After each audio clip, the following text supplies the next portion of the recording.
Bonjour à tous, comme toujours, j'espère que tu vas bien. Dans cette vidéo, nous nous intéressons à quel type de vélo choisir selon tes besoins pour une utilisation optimale. Je me présente pour ceux et celles qui ne me connaissent pas encore. Sur le net, je suis Fedanfit, coach diplômé d'État et surtout, le plus important, passionné de sport en général. Comme je le dis souvent, seuls les passionnés sont passionnants.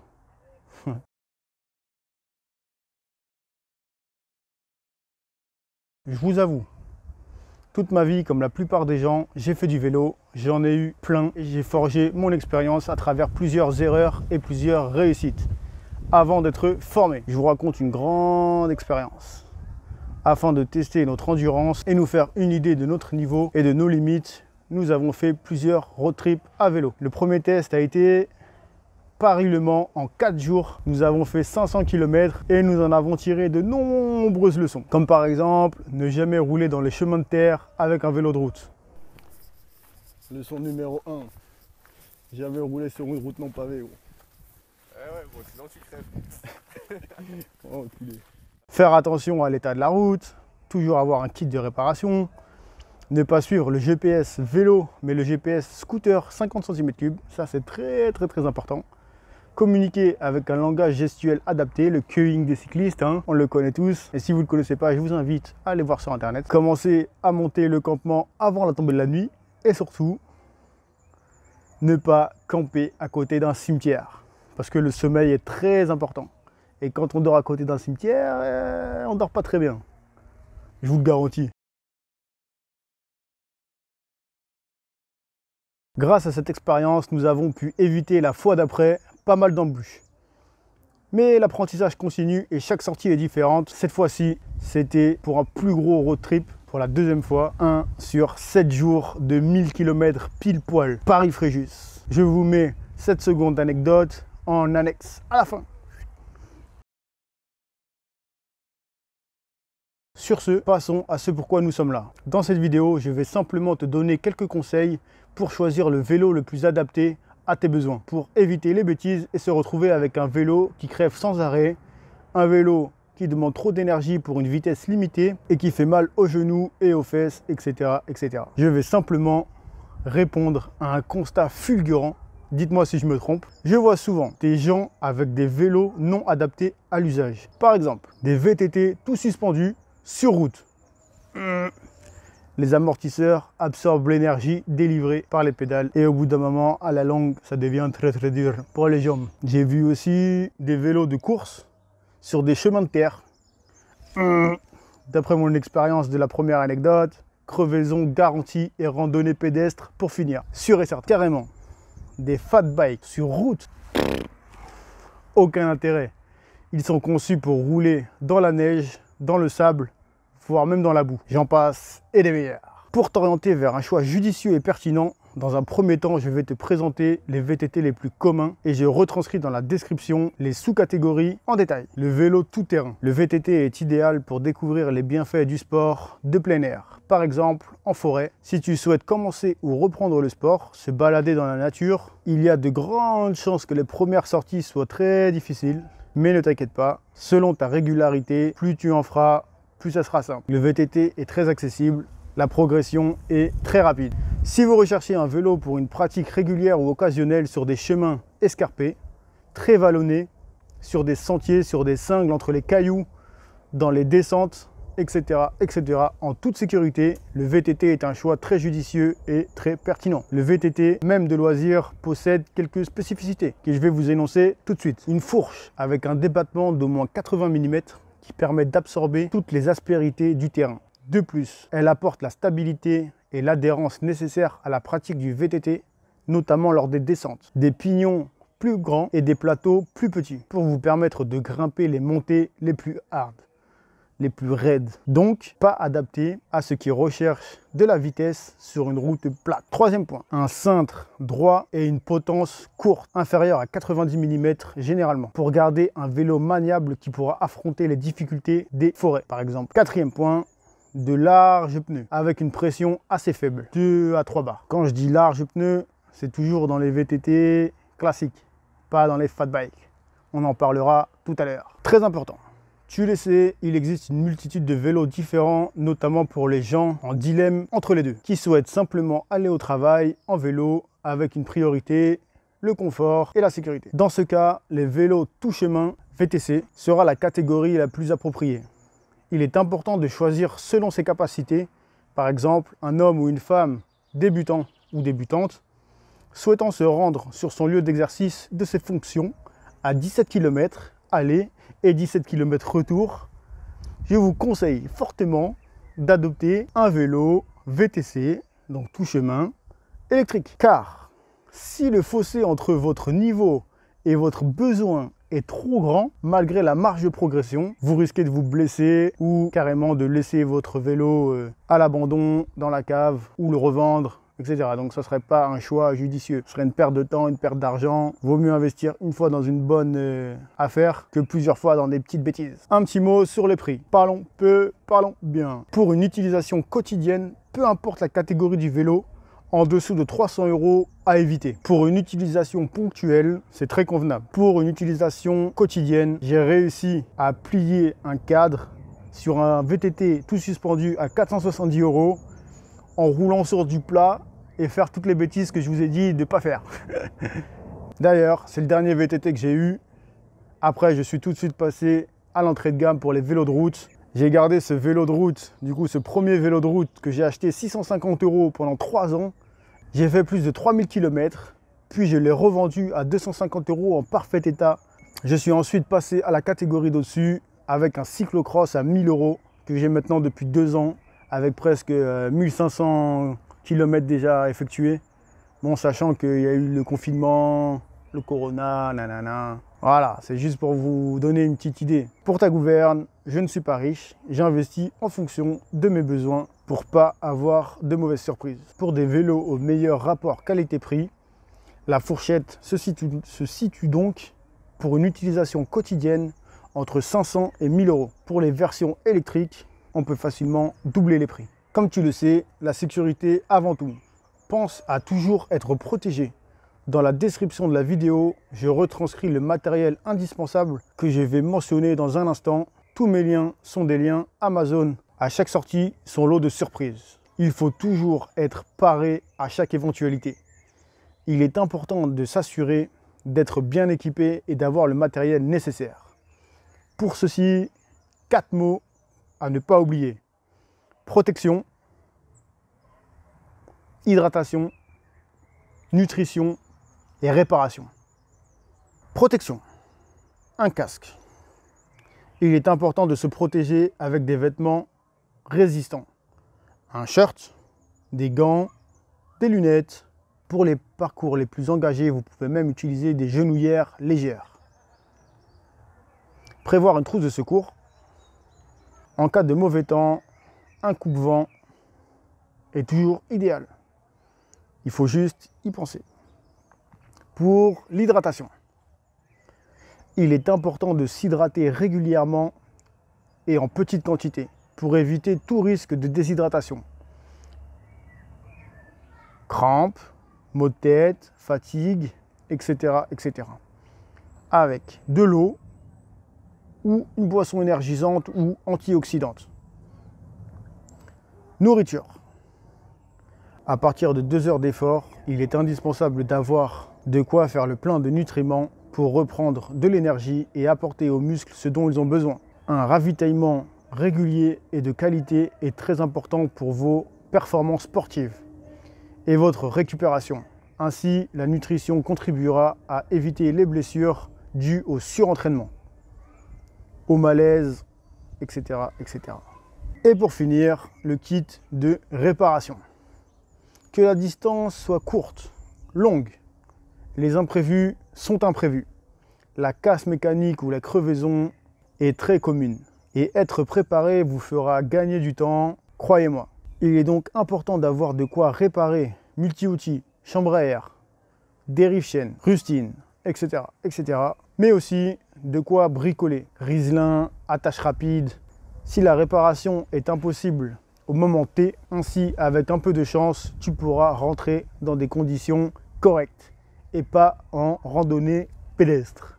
Petit rappel, choisissez donc un vélo à votre taille pour être à l'aise et pouvoir tirer le meilleur de votre vélo. Prenez en compte la largeur des pneus. En effet, plus le pneu sera large, plus la surface au sol sera importante et donc l'énergie demandée haute.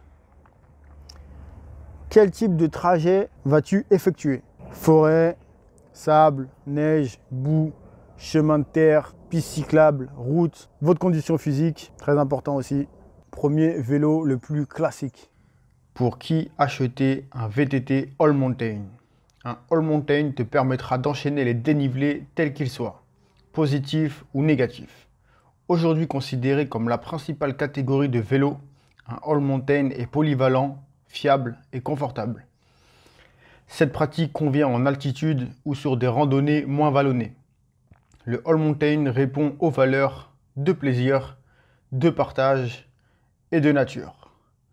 Néanmoins, attention, il ne sera pas adapté aux pratiques extrêmes ou très spécifiques. Un All Mountain ne pourra apprivoiser des pentes comme un vélo de descente, downhill. Les accélérations seront moins efficaces qu'un vélo de cross-country semi-rigide par exemple. Par conséquent, si tu as un besoin ciblé particulier, je te conseille de choisir un vélo plus spécifique que je mentionnerai dans un instant.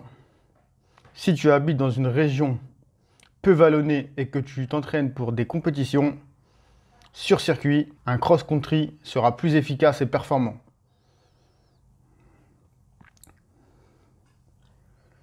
Pourquoi acheter un VTT All Mountain?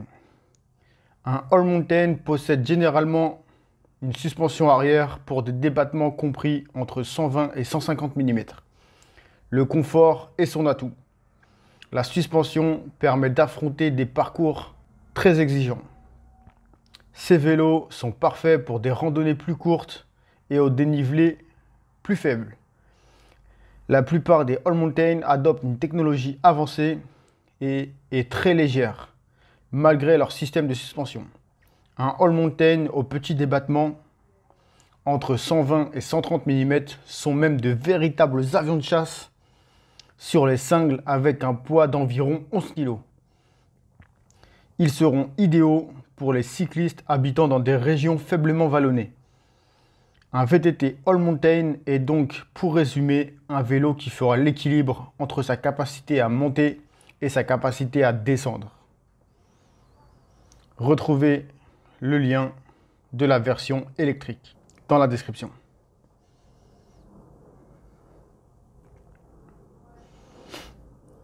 Pour qui acheter un VTT Cross Country?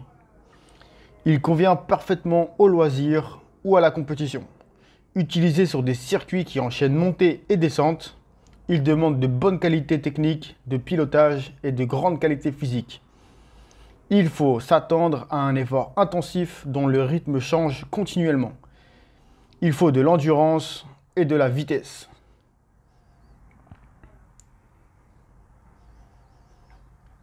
Pourquoi acheter un VTT Cross Country? C'est un vélo rapide qui collige solidité, légèreté et rigidité, aussi appelé un VTT XC. Retrouvez dans la description la version électrique.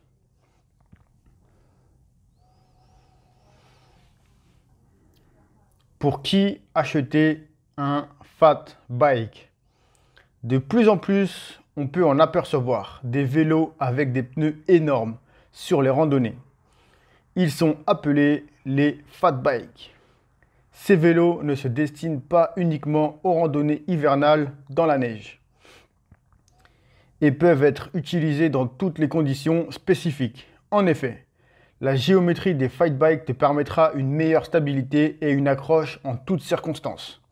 Toutes vos erreurs de pilotage seront pardonnées et les franchissements deviendront très simples.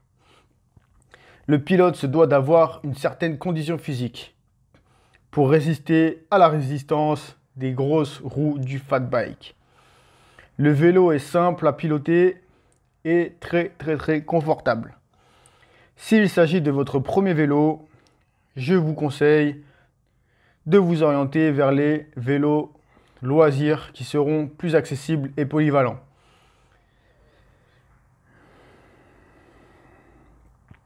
Si tu t'orientes vers la compétition, les accélérations d'un fight bike ne rivaliseront jamais face à un vélo de cross-country par exemple.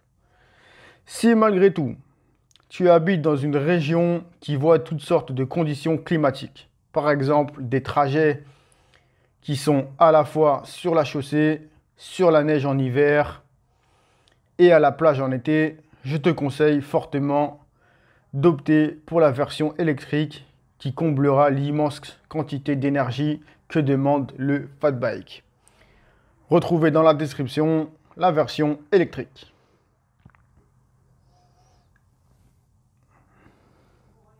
Passons maintenant aux sous-catégories plus spécifiques utiles à des pratiquants spécialisés. Pour qui acheter un VTT enduro? Sensation forte garantie. Dans cette discipline du VTT enduro, c'est en effet un sport associé à la montagne et qui se pratique essentiellement en descente. Les riders s'élancent chacun leur tour dans des single track et sont notés sur leur chrono. Il faut donc être rapide et technique dans les descentes, performant et endurant dans les montées. L'enduro en VTT est inspiré de l'enduro moto. Pourquoi acheter un VTT enduro? Si vous êtes débutant et que vous pratiquez le enduro VTT en loisir, un cadre rigide permettra de bien maîtriser le pilotage du vélo. Léger et solide, il vous apportera un bon rendement au pédalage. Pour les plus aguerris, un cadre semi-rigide ou tout suspendu avec un débattement entre 140 et 160 mm vous permettra de gagner en vitesse et en maniabilité. Pour qui acheter un VTT DH ou un VTT de descente? Le VTT de descente, aussi appelé DH, Downhill, cette discipline consiste à descendre le plus vite possible sur des pistes accidentées en montagne, spécialement conçues à cet effet. Le pilote va descendre pendant un court laps de temps, 5 minutes maximum, et être amené à réaliser des sauts et à gérer les obstacles qui se présenteront tout au long du parcours. Il sera classé à l'arrivée selon son temps. C'est un sport qui nécessite une excellente technique de pilotage et une bonne condition physique. Pour qui acheter un VTT de descente? Les principaux critères à prendre en compte au moment de choisir son VTT de descente sont la solidité, la légèreté et les suspensions. Il faudra un vélo léger avec des freins à disque hydrauliques pour un freinage efficace et progressif. Les freins étant énormément sollicités dans les descentes, le diamètre des disques est très large pour éviter une surchauffe.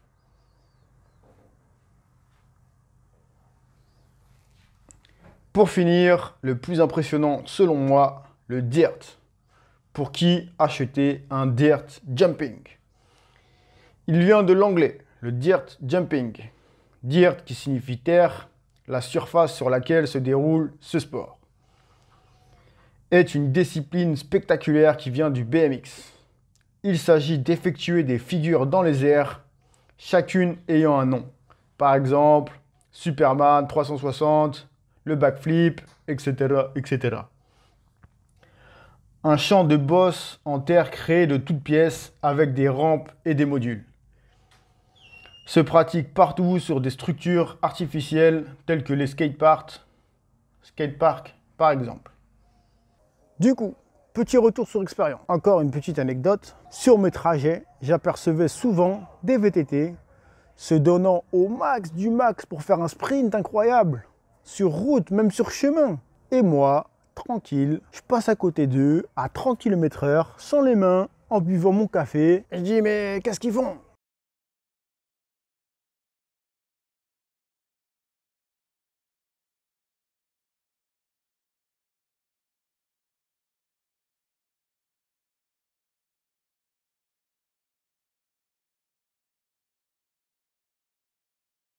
Eh oui, et ça, crois-moi, c'est pas parce que je suis un Spartiate.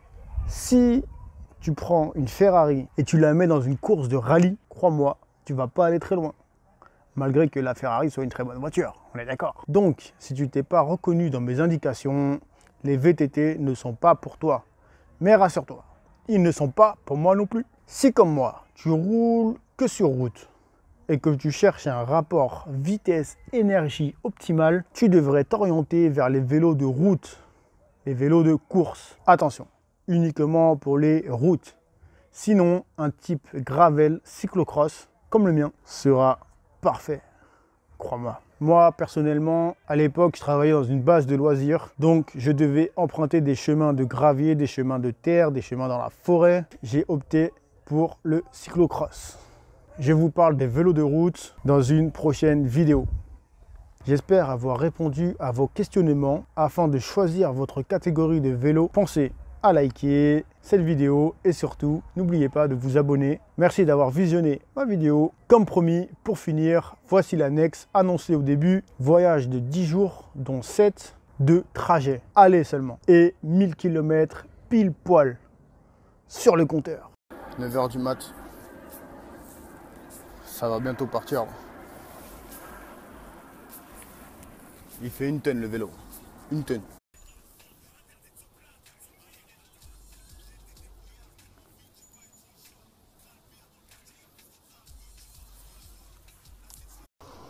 Moi je fais une petite vidéo. Premier jour d'échauffement. Objectif 226 km. Bientôt, bientôt. Voilà. 50 premiers kilomètres. On a mis du temps un peu, mais on fait que marcher depuis tout à l'heure. Pendant 1h30 au moins on a marché. Bientôt on roule.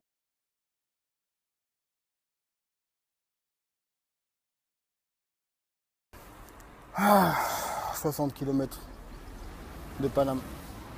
Le soleil fort. Commence à transpirer de ouf.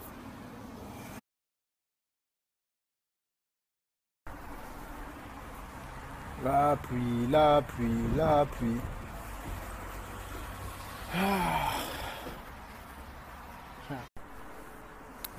Bon, la pluie c'est terminé. Petite pause. Ce truc de merde.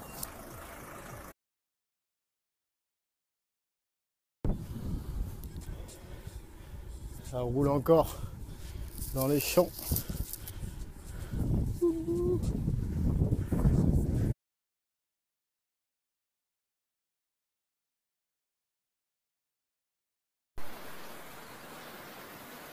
C'est le photographe. Chemin de terre, on marche toujours. La nuit tombe. Et nous, on est où? Dans la forêt. Voilà. Arrivé au camping. Enfin, pas le bon, mais bon. C'est l'heure de dodo. Dodo, tu décales.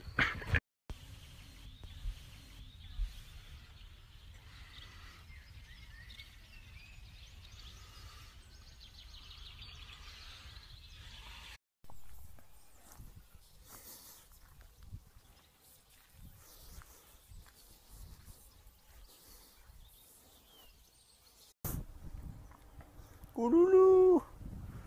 Dinguerie. Magnifique. Ça commence à monter et à descendre. Ouais. Qui voit cette montée au calme. Oui, ça transpire des litres. Je vous explique le topo. Ça fait 1 heure qu'on tourne dans la forêt. Hein? On était perdus. Oh, voilà. On perd du temps. On s'est fait un pote. Wesh. Couché. C'est bien gentil tout. Et il y a des admirateurs. Voilà. Pendant au moins 20 minutes. Oh, je me suis fait attaquer par une guêpe. L'ascenseur émotionnel. Ce qu'on voulait faire en 1 jour, on l'a fait en 2 jours. Deuxième jour, fini. 254 km. Au calme. Vous vous rappelez quand je vous ai dit que c'était fini? Et ben en fait c'était pas fini. Là c'est fini. Maintenant c'est fini. Et là il est... Bon, les péripéties de la journée. On était là, perdus dans la forêt, encore une fois. Et là, deux biches qui courent. Deux biches qui courent, et d'un moment on entend... Oh putain! Serait-ce un loup? Je peux te dire qu'on a pris nos vélos. Parce que si on se fait péter par un loup, c'est chaud. Bref, la piraterie n'est jamais... On a trouvé un petit magasin. Déjà sur la route, c'est l'heure du petit déjeuner. On est là, au Camzer.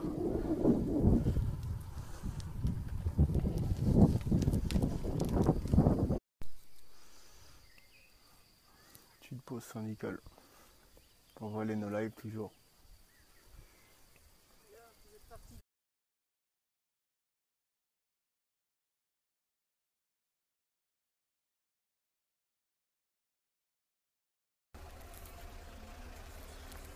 Ah, je suis en train de cramer.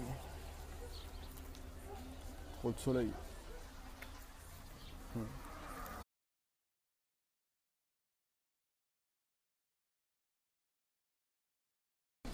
Si un jour vous avez envie d'aller faire les montagnes russes, c'est pas aller à la foire du trône ou au parc Astérix, à Port Aventura, etc., etc. Ça sert à rien ça. Faut venir ici gros. Bon. Il n'y a que là qu'il commence à y avoir un petit peu de paysage, t'as vu, en mode beau gosse. Ouais.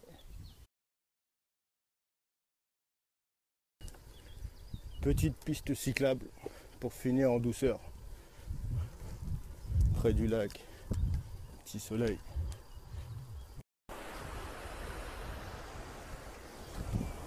Faut y faire une dinguerie.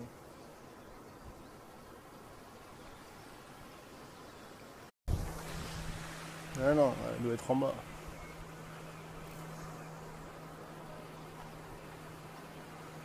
C'est beau gosse, hein.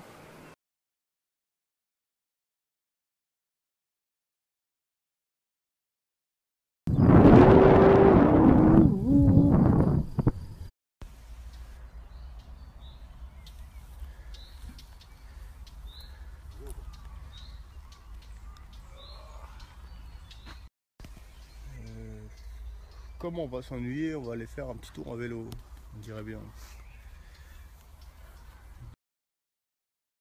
Petite balade du soir, bonsoir.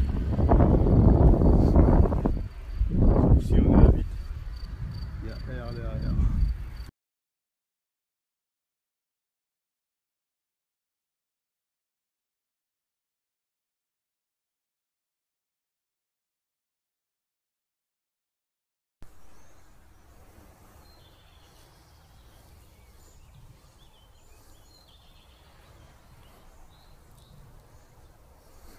Bon, après 3 journées de... Le mental, il en est où?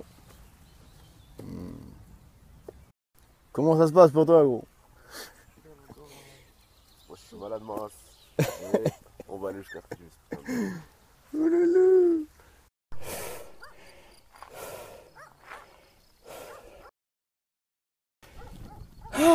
Ça fait du bien, on fait le matin pour sécher un peu.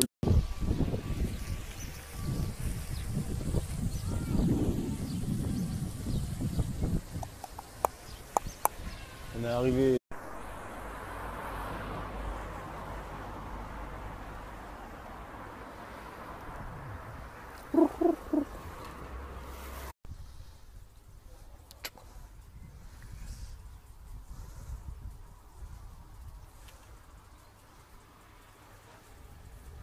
On va échanger le vélo.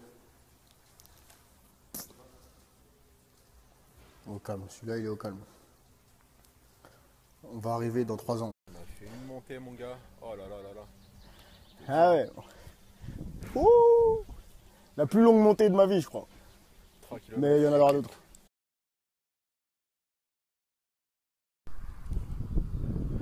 que je suis rouge? Je vois pas d'ici. Trop de reflets. Ah, bon, c'est l'heure de prendre à manger pour soir ce. Compte rendu de la journée. De 10h à au moins 15h, que des montées, que des montées. Et des...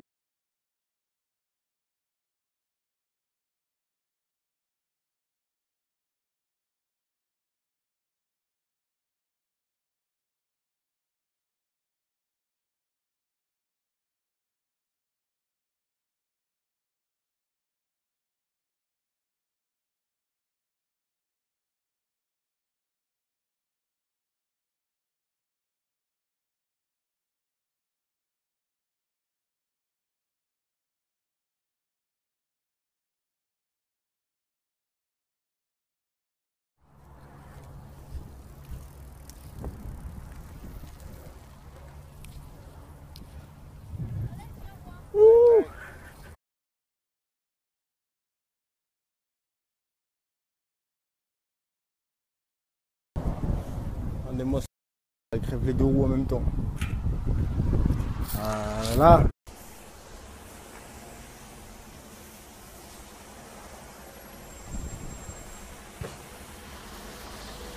Voilà la pluie. Regardez-moi la pluie, il boit tout seul. Il boit tout seul. Il y en a qui vont ça le matin. Voilà. Tout seul. Le soir, Un tout grand seul. en plus. Tout seul. Voilà. J'ai pas eu trop le temps de snapper aujourd'hui. C'est vrai que 180 km dans la journée, ça laisse pas beaucoup de temps. T'as vu. Moyenne de la journée, 36 km/h. Ça veut dire qu'on a fumé le béton au moins pendant longtemps. C'est chaud ma gueule. C'est chaud ma gueule.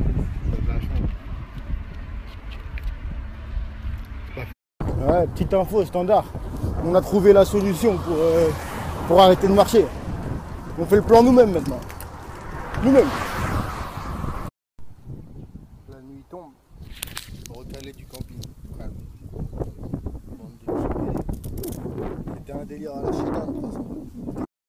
Voilà, quand on vient d'arriver au camping à 23h30, on se douche, fin du game. 720 km en 5 jours. 5 jours.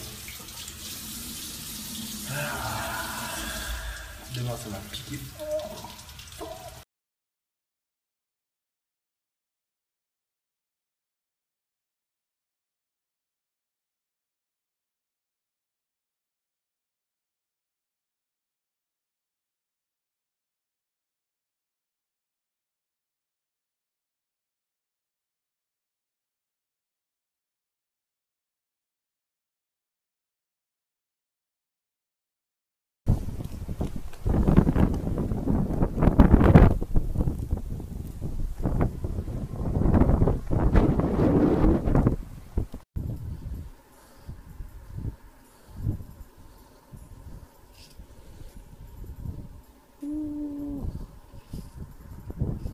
Si la route elle est comme ça tout le long, on arrive ce soir à Fréjus. Eh ouais, ce soir. Eh...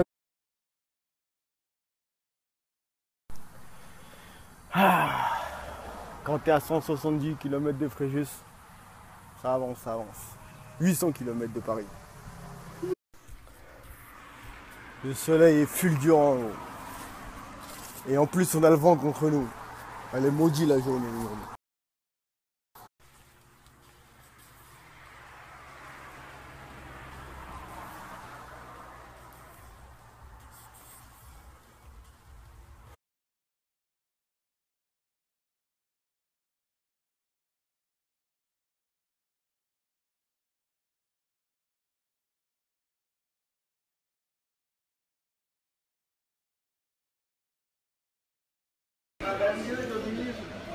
Demain, dernier jour de guerre.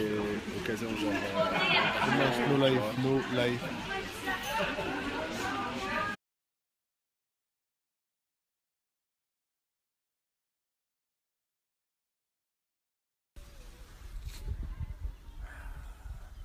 faire 120 km aujourd'hui. Après, fin du game. J'existais plus pendant une semaine et demie. La course à la montre s'est transformée en course mentale. Ah. Ouh.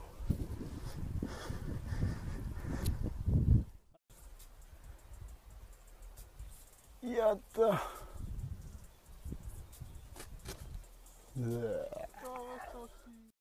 Ouais, alors ce que je disais, le seul frein pour les cyclistes, c'est le vent. Le vent est cool. Voilà, c'est tout.